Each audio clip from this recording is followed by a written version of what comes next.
Again I welcome you into the times learning platform. आज हम लोग 9th स्टैंडर्ड का चैप्टर नंबर 12 स्टार्ट करने वाले हैं, जिसका नाम टूरिज्म है। ठीक है, चलो हम लोग स्टार्ट करते हैं बिना टाइम वेस्ट किए। उससे पहले मैं आपको थोड़ा सा बेसिक से एक बताना चाहूंगा कि भाई ज्योग्राफी क्या है। ठीक है, मोस्टली टाइम ज्योग्राफी पढ़ते समय कुछ डिफिकल्टीज आती है, बट चलिए हम लोग इसको थोड़ा सा और अच्छे तरीके से समझते हैं। सबसे पहला तो जो ये हमारा चैप्टर का नाम है जियोग्राफी। यहाँ पे जियो का मतलब क्या होता है? अर्थ होता है। क्या होता है जियो का मतलब? अर्थ होता है। और ग्राफी का मतलब हम कह सकते हैं डिस्क्रिप्शंस होता है।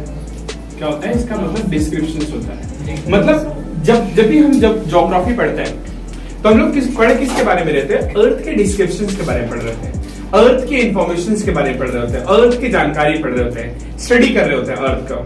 देखो अर्थ क्या है, मतलब ज्योग्राफी ओवरऑल क्या बताता है आपको? अर्थ के बारे में ही बताता है। अर्थ के अंदर में जो भी चीजें होती हैं, जो भी इवेंट होते हैं, जो भी घटनाएं होती हैं, वो चीजों के बारे में इंफॉर्मेशन देता है। जैसे हमारे भारत का पूरे वर्ल्ड का अगर देखा जाए तो 79% जो लैंड है वो वाटर के अंदर है। करेक्ट है ना? 79% क्या है आपका? वाटर ही है चारों तरफ, और 21% क्या आपका लैंड है।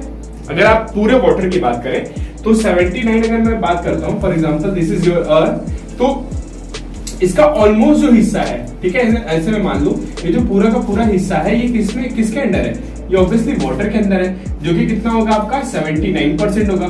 और बाकी जो बचा हुआ हिस्सा है, ये जो हिस्सा है वो आपका क्या है? लैंड है। इस लैंड के अंदर भी क्या क्या चीजें? माउंटेन्स हैं, बहुत सारी चीजें। अच्छा, इसीलिए किया क्या गया है कि ज्योग्राफी को 4 अलग सेक्शंस में डिवाइड किया गया है, ताकि आपको जो चीजें हैं वो काफी अच्छे तरीके से समझ में आए। जैसे आपका जो ज्योग्राफी के टाइप्स होते हैं, ठीक है, डिफरेंट टाइप्स के होते हैं। अगर ऐसे मैं बात करूं तो सबसे पहला प्रैक्टिकल ज्योग्राफी होता है। Practical geography. अच्छा, प्रैक्टिकल ज्योग्राफी का मतलब क्या होता है? इसका मतलब ये होता है जब हम लोग ज्योग्राफी को स्टडी कर रहे होते हैं प्रैक्टिकली करके। फॉर एग्जांपल आपके 9th स्टैंडर्ड में भी और 10th स्टैंडर्ड में एक चैप्टर है फील्ड विजिट। अगर आप इस चैप्टर को देखोगे तो बड़ा इंटरेस्टिंग चैप्टर है, और आपके टीचर्स और जहां पे भी आप ये पढ़ेंगे, मे बी आप ऑनलाइन पढ़िए या ऑफलाइन अपने क्लास ट्यूशंस वगैरह में पढ़िए, तो इसके बारे में काफी अच्छे से डिटेल एक्सप्लेनेशन किया गया है। इस चैप्टर में हम करते क्या है, या इस चैप्टर में हम लोग किस चीज के बारे में जानकारी प्राप्त करते हैं? तो बेसिकली ये चैप्टर हमें ये बताता है कि फॉर एग्जाम्पल अगर आप स्कूल से या कोई क्लासेस से या अपने घर से कहीं एक वेकेशन पे गए हैं, कोई टूरिस्ट प्लेस पे गए हैं। देखो यहाँ पे मैंने नाम दिया टूरिज्म। जो आज का जो हमारा चैप्टर है वो भी क्या है? टूरिज्म ही है। ठीक है, हम लोग यहाँ पे इसी के बारे में इंफॉर्मेशन गैदर करने वाले हैं। बट उससे पहले क्या होता है कि ज्योग्राफी कितने टाइप में डिवाइड है वो जान लेना थोड़ा जरूरी होता है। तो जो मैं कह रहा था कि जब आप वेकेशंस पे जाएंगे तो जाहिर सी बात है इस समय आप लोग अर्बनाइज एरिया में रहते हैं, सिटी एरिया में रहते हैं। जब धीरे धीरे आप मुंबई के बाहर जाएंगे तो रूरल एरिया में जाएंगे, और रूरल एरिया को हम लोग क्या कहते हैं? रूरल एरिया, जिसको हम लोग विलेज कहते हैं। या सेमी अर्बनाइज एरिया में जाओगे, जो कि थोड़ा सा शहर भी है थोड़ा सा गांव है, उसको सेमी अर्बनाइज एरिया कहते हैं। ठीक है, तो जैसे जैसे आप बाहर निकलेंगे वैसे वैसे माहौल चेंज होगा। मे बी यहाँ पे जो टेम्परेचर है वो उतना ज्यादा ना हो, 36-37 डिग्री सेल्सियस होगा। At that night time it will be 24-23 degree Celsius. जब बाहर आप जाएंगे तो देयर माइट बी चांसेस कि या तो टेम्परेचर बहुत राइज हो जाएगा। अगर आपका वेकेशन मतलब आप कहीं समर में अगर गए हैं, समर के टाइम पे कहीं बाहर गए तो टेम्परेचर थोड़ा सा राइज रहेगा। मे बी अगर आप विंटर के टाइम पे गए हैं तो जो टेम्परेचर है वो काफी कम रहेगा। सो ये क्या होता है? डिपेंड करता है कि आप किस मौसम में किस लोकेशंस पे कहां आप लोग जा रहे हैं। लोकेशन बड़ा मैटर करता है यहाँ पे कि आप किस टाइम पे कौन से लोकेशन पे आप जाने वाले हैं। ठीक है, तो इस प्रैक्टिकल ज्योग्राफी में हम लोग इन सारी चीजों के बारे में इंफॉर्मेशन गैदर करते हैं, जानकारी प्राप्त करते हैं और चीजों को एनालाइज करते हैं। जैसे आपके प्रोफेसर पूछ सकते हैं कि भाई अभी थोड़ी देर पहले आपने जो भी सिनारियोज देखा या सीनरीज देखी या ग्रीनरीज देखी वो कैसी थी? आप लोग हो सकता है कोई एक टाइम पे माउंटेन एरिया में होंगे, थोड़ी देर बाद आप जाएंगे एकदम प्लेन लैंड में होंगे। तो ये सारी चीजें हम लोग किसमें स्टडी करते हैं? ये सारी की सारी चीजें हम लोग स्टडी करते हैं प्रैक्टिकल ज्योग्राफी में। ठीक है, वैसे ही का आपका और टाइप होता है जिसको कि हम लोग फिजिकल ज्योग्राफी के नाम से जानते हैं। Physical geography. ठीक है, देखो मैं आपको थोड़ा सा डिटेल में इसके लिए पढ़ा रहा हूं ताकि वीडियो भी हमारा थोड़ा लंबा हो जाएगा एक्चुअली में, बट आप लोगों को चीजें समझ में आनी चाहिए। ठीक है। मेन मोटो क्या है यहाँ पे वीडियो बनाने का, to clear your concept and understanding. भाई आप जिस चैप्टर को पढ़ रहे हो वो कौन से ज्योग्राफी से बिलोंग करता है आपको पता होना चाहिए ना। प्रैक्टिकल ज्योग्राफी आपका किसके बारे में बता रहा है, आपका फील्ड विजिट के बारे में बता रहा है। आप जब फिजिकल ज्योग्राफी पढ़ रहे हो तो फिजिकल ज्योग्राफी का मतलब तो पता होना चाहिए ना। जैसे आप क्लास 9th में आपका देखोगे तो कुछ फिजिकल ज्योग्राफी के चैप्टर है, जैसे कि इंडोजेनेटिक मूवमेंट है, एक्सोजेनेटिक प्रोसेस है, एक्सोजेनेटिक प्रोसेस पार्ट 2 है, ठीक है, प्रेसिपिटेशन है, ठीक है, और the properties of sea water. मतलब फिजिकल ज्योग्राफी का हम लोग आसान भाषा में कह सकते हैं कि ऐसी जगह जहां पे आप जा सकते हो या जो जगह पे आप खड़े हो सकते हो। फिजिकल का मतलब क्या होता है, पहले क्या होता था कि मान लो आपको कहीं टिकट खरीदना है, कुछ चाहिए तो आप फिजिकली जाके खरीदते थे, पहले उतना इंटरनेट थोड़ी ना था। तो फिजिकल का मतलब ही है जैसे माउंटेन एरिया हो गया, ओशंस हो गया, आप ओशंस में जा सकते हैं, मछली वहां पे जाके पकड़ सकते हैं, आप माउंटेन में जा सकते हैं, आप फॉरेस्ट एरिया में जा सकते हैं, आप हर एक जगह जा सकते हैं। तो आप फिजिकली जा सकते हैं ना, आप फिजिकली वो चीजों को अटेंड कर सकते हैं, वो सीनरीज को देख सकते हैं। That is what we could say it is a basis of classification, या हम लोग इसे ऐसे कह सकते हैं कि फिजिकल ज्योग्राफी के अंदर आता है। उसके बाद एक ज्योग्राफी आता है आपका जनरल ज्योग्राफी आता है, ठीक है, जनरल ज्योग्राफी। अच्छा पहले हमने कौन सा ज्योग्राफी देखा, प्रैक्टिकल ज्योग्राफी देखा, जहां पे हम चीजों को प्रैक्टिकली करते हैं। जैसे कि आप फील्ड विजिट चैप्टर में मैंने कहा आप जाओगे, लोकेशंस देखोगे, कुछ डायरी में क्वेश्चंस प्रिपेयर करोगे, क्वेश्चंस लिखोगे, कुछ चीजें टीचर से पूछोगे, कुछ टीचर आपसे क्वेश्चंस पूछेंगी।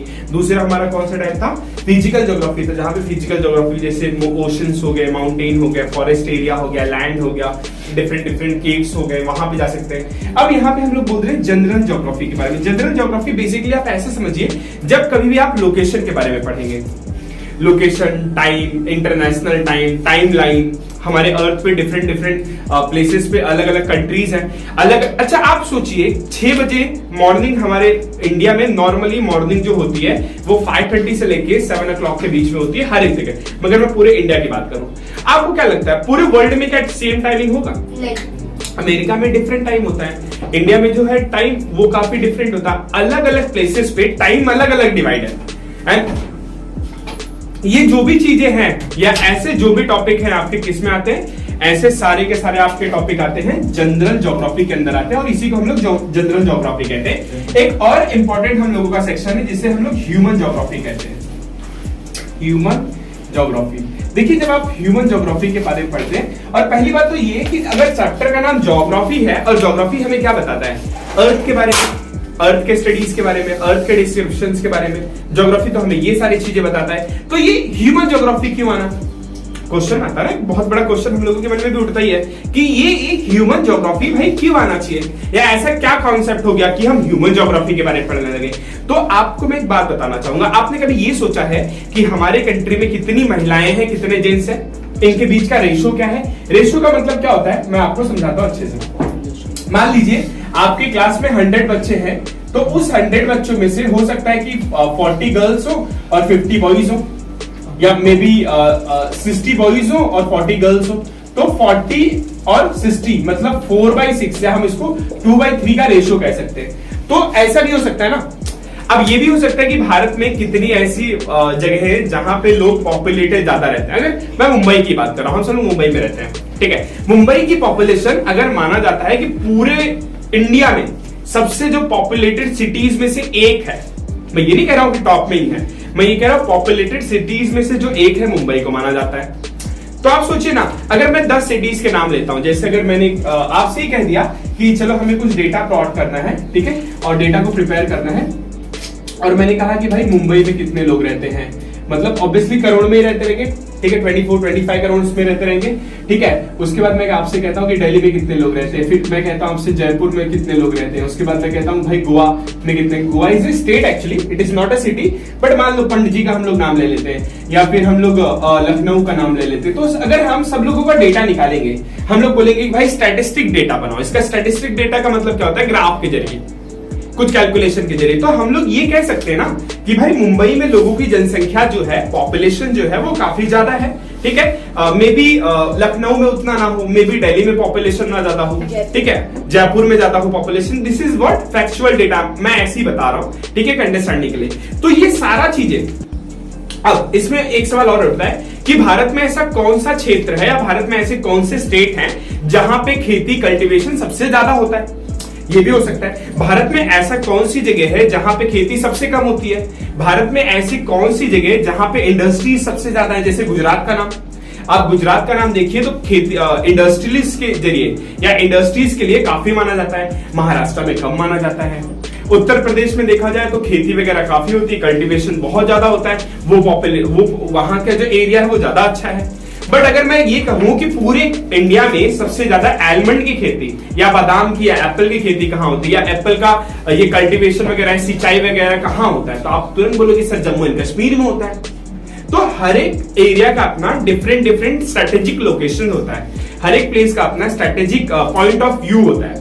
तो ये सारा चीजें जब हम लोग पढ़ते हैं, जैसा अभी इंडिया में अलग अलग स्टेट है, मैं ये कहता हूं कि सबसे ज्यादा स्टेट में कितने लोगों को सबसे ज्यादा जॉब लगी है, ऐसे कौन कौन से स्टेट है जहां पे जॉब सब आदमी करते हैं, या हो सकता है 99% या 97% लोग ही वहां पे जॉब करते हैं, बाकी लोग नहीं करते। ऐसे बहुत सारे स्टेट होंगे ना जहां पे पढ़े लिखों की संख्या, एम्प्लॉयमेंट काफी कम होगा, लिटरेसी काफी कम होगा। ऐसा स्टेट होगा जहां पे एम्प्लॉयमेंट सबसे ज्यादा होगा, जैसे महाराष्ट्र भी अच्छा लिटरेसी माना जाता है। लेकिन अगर मैं तेलंगाना, कर्नाटका ये सब डिवाइड करूं, साउथ इंडिया की बात करूं, तो वहां पे लिटरेसी रेट 93% के आसपास है, मान लो, जैसे ही मैं कह रहा हूं। तो ये डिपेंड करता है कि भाई जब आप ह्यूमन ज्योग्राफी का चैप्टर जो पढ़ते हो, ह्यूमन ज्योग्राफी, ठीक है, तो आप ये सारा चीजें जो मैंने अभी थोड़ी देर पहले बोला, ये सारा का सारा चीजें कहां आता है, ये उस सेक्शन में आता है। तो जो हम लोगों का मेन ज्योग्राफी है, पहले तो हम लोग ने ये देखा कि भाई ज्योग्राफी क्या होता है। So it is nothing but A study description, हम लोग अर्थ का डिस्क्रिप्शन बोल सकते हैं, हम लोग अर्थ के बारे में जानकारी हम लोग ने लिया।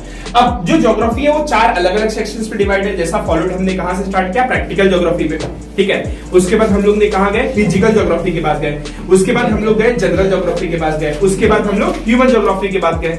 अब फाइनली जो हमारा चैप्टर है ट्रांसपोर्ट एंड कम्युनिकेशन का जो चैप्टर है, ये ट्रांसपोर्ट एंड कम्युनिकेशन का जो चैप्टर है ये किसमें आता है, ये आपका ह्यूमन ज्योग्राफी के अंदर आता है। किसके अंदर आता है, ह्यूमन ज्योग्राफी के बारे में। होप सो यहां तक जो बेसिक्स है ज्योग्राफी का वो काफी लोगों को हद तक समझा होगा।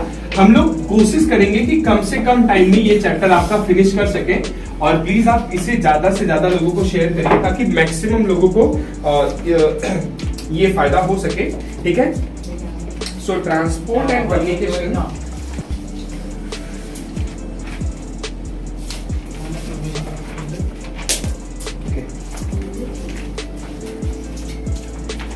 so your chapter number 12 actually it is a transport and communication, not on transport and communication, it is basically tourism। बहुत ही प्यारा चैप्टर है।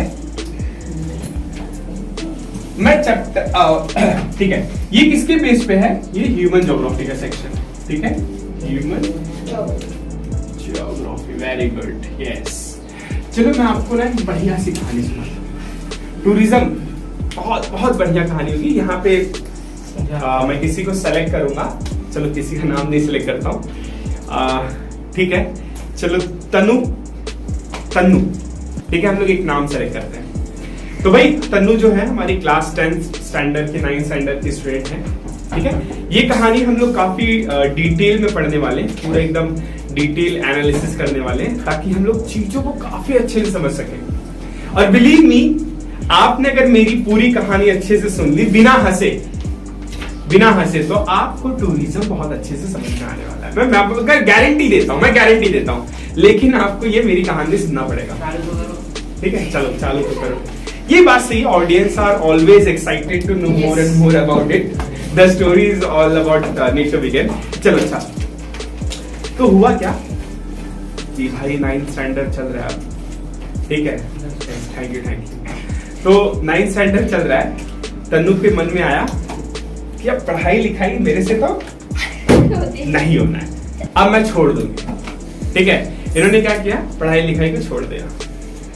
अब इनके पास एक बहुत ही अनोखी मूर्ति आ गई, तो इन्होंने अपना दिमाग लगाया, एकदम अच्छे से दिमाग लगाया, और दिमाग लगाने के बाद ये अमेज़न के जंगलों में चली गई। इनके पास जो बचा कुचा पैसा था 9 साल से, कहानी ध्यान से सुनना, बहुत इंटरेस्टिंग है।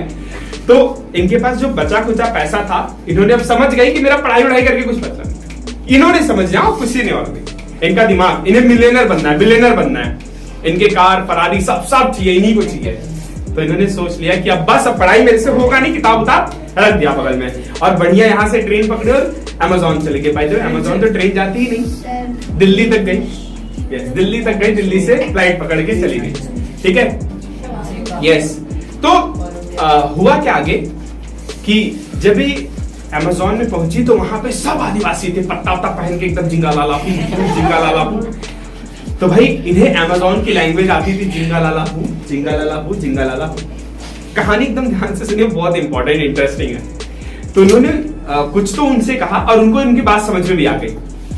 तो उन्होंने क्या किया, उनके यहाँ पे एक जंगल के पीछे एक बहुत अनोखी मूर्ति रखी गई थी। वो कौन सी मूर्ति थी किसी को नहीं पता, लेकिन बड़ी अच्छी मूर्ति थी, चमक रही थी। तो इन्होंने वहां से मूर्ति भी लिया, ठीक है, इन्होंने वहां से मूर्ति लिया और कुछ पत्ते वगैरह लिए, मिट्टी लिया और हेलीकॉप्टर में सब लोड किया। अब फाइनली धीरे धीरे धीरे धीरे फाइनली मिट्टी, पत्ते और मूर्ति लेके वो कहां आ गए, इंडिया आ गए। अब मुंबई नहीं आए, ये सीधा अपने गांव चले गए। तो इनके पास काफी सारी जमीन थी। क्या थी इनके पास? काफी सारी जमीन थी। पूरा टूरिज्म से टॉपिक है, रिलेटेड है, याद रखना आप। गांव में चली गई, 3 बजे रात के।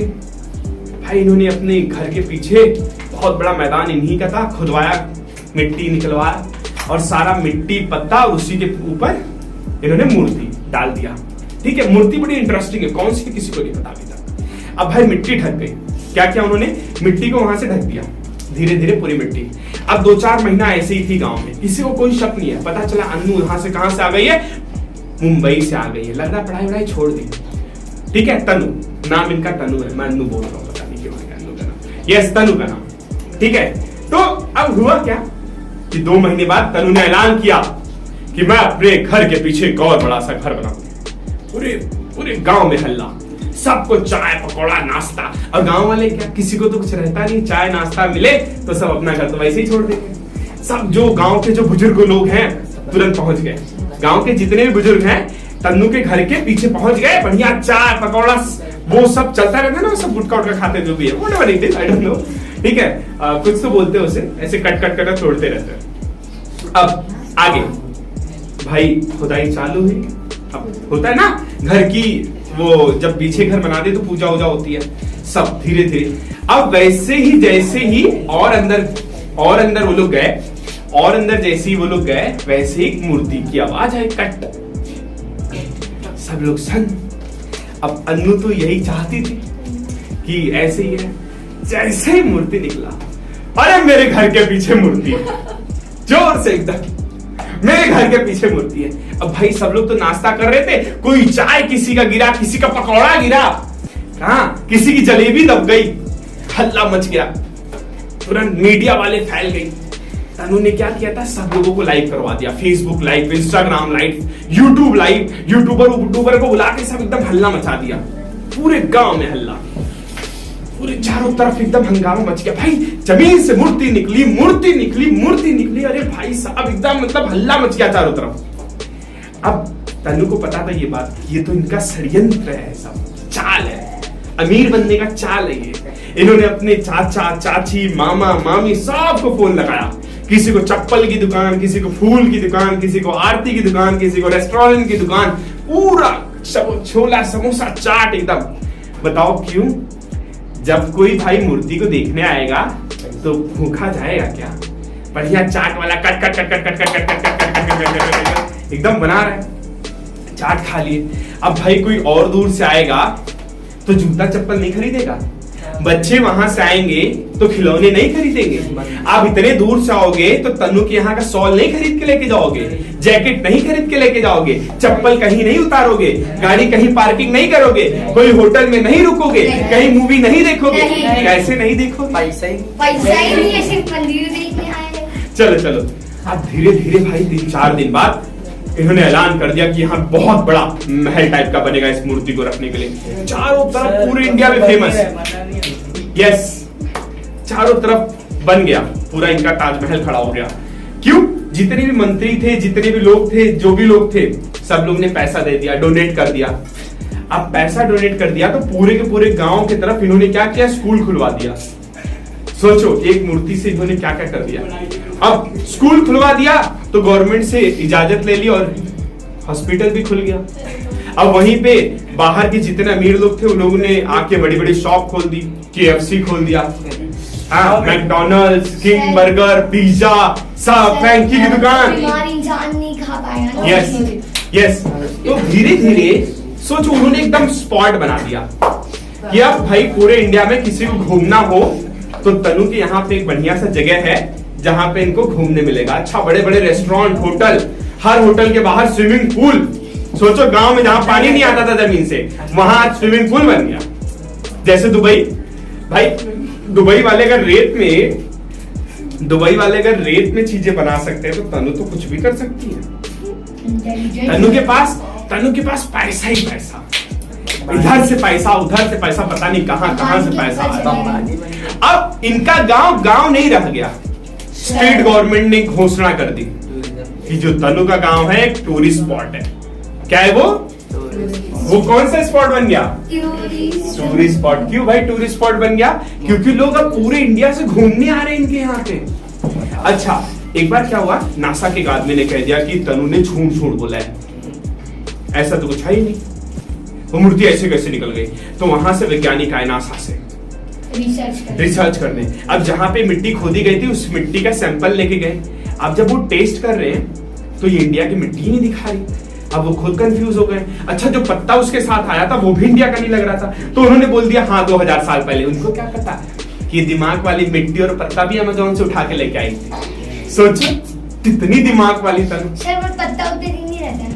ठीक है ना, यस पता चलेगा, लेकिन वो वहां का रहना तो चाहिए। वहां का तो था ही नहीं, वो तो अमेज़न का था। उनको थोड़ी ना पता ब्राजील से पेड़ का आया ये। वो तो सोचे बहुत जमीन के नीचे लग रहा था, दबा हुआ था हजारों करोड़ों साल से। तो ये पूरा का पूरा स्टोरी आपको बता क्या रहा है? ये पूरा का पूरा जो स्टोरी है आपको ये बता रहा है कि ये पूरा का पूरा क्या है, टूरिज्म। और इंडिया में जो भी प्लेसेस बने हैं, इंडिया में जितने भी प्लेसेस बने हैं, यस वो पता डिकम्पोज नहीं होगा? बिल्कुल नहीं होगा। क्यों? थैली के अंदर रखे थे, बाद में थैली से निकाल दिए, क्योंकि इनको तो पता ही था कि नासा वाले आज नहीं तो कल आएंगे, डिकम्पोज ही नहीं होगा। ठीक है, ये जस्ट एक्सप्लेनेशन के लिए था टॉपिक, ताकि आप लोग चीजें समझ जाओ। यस बनी बनाई, बट आप लोगों में से कोई करना चाहे कर सकता है, but all goes to you. तो यहाँ पे टॉपिक क्या था एक्चुअली, तो आप समझे कोई भी टूरिज्म या टूरिस्ट प्लेस, टूरिज्म बनता कैसे है? ये बनता है एकदम धीरे धीरे जब आप उसकी पब्लिसिटी करने लगो। अभी जैसे मेरी चैनल का आप फेमस करने लगो, धीरे धीरे पता चला एक दिन मैं भी मिलियन से भी काम चला लेंगे, जो भी है, चलो ठीक है, okay fine. So page number 88, class 9 chapter number 12 tourism के हम लोग स्टार्ट कर रहे हैं। ठीक है, मेरे ख्याल से ये वीडियो काफी लंबा हो गया है। सो मैं क्या करता हूँ, एक और पार्ट बनाता हूँ जिसमें आप लोग पूरा चैप्टर का एक्सप्लेनेशन देता हूँ। ये पार्ट जो है हमारा बेसिक चैप्टर था। चलिए मिलते हैं आपको नेक्स्ट लेक्चर में। Thank you, have a great day.